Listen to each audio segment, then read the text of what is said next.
நெல்லை மேலப்பாளையத்தில் தனியார் பள்ளி ஒன்றுக்கு மாலை 4 மணி அளவில் KTM யமகா ரக ஸ்போர்ட்ஸ் பைக்குகளில் வந்த மாணவர்கள் அதிக சத்தத்துடன் மைதானத்தில் வீலிங் செய்ய தொடங்கினர். வகுப்பறைகளில் இருந்த மற்ற மாணவர்களும் ஆசிரியர்களும் அச்சமடையவே கேட்டை வெளிப்பக்கமாக பூட்டி வாட்ச்மேன் காவல் நிலையத்துக்கு தகவல் அளித்தார்.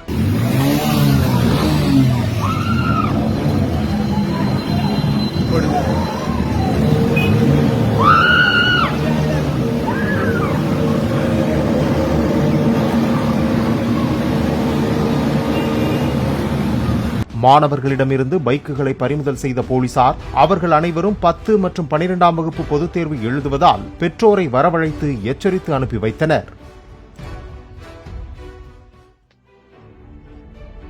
வேலூர் மாவட்டம் பேரணாம்பட்டு அருகே சாத்தர் மலையில் லாரி டியூப்களில் பதுக்கி வைக்கப்பட்டிருந்த 1000 லிட்டர் சாராய ஊறல் மற்றும் 100 லிட்டர் கள்ளச்சாராயம் ஆகியவற்றை மதுவிலக்கு போலீசார் பறிமுதல் செய்து கீழே கொட்டி அழித்தனர். சாராய கடத்தலுக்கு பயன்படுத்தப்பட்ட இருசக்கர வாகனமும் பறிமுதல் செய்யப்பட்டது.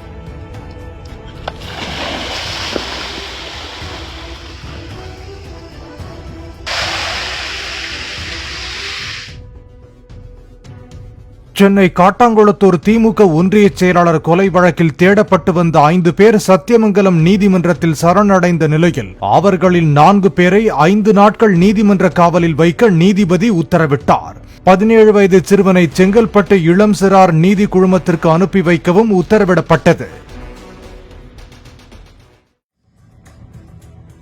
ராசிபுரம் அருகே ஆட்டையாம்பட்டி பிரிவு சாலையில் மாவட்ட ஆட்சியர் உத்தரவிட்ட பிறகும் பேருந்துகள் நின்று செல்லவில்லை என்று கூறி தனியார் பேருந்துகளை சிறைப்பிடித்து பொதுமக்கள் வாக்குவாதத்தில் ஈடுபட்டனர்.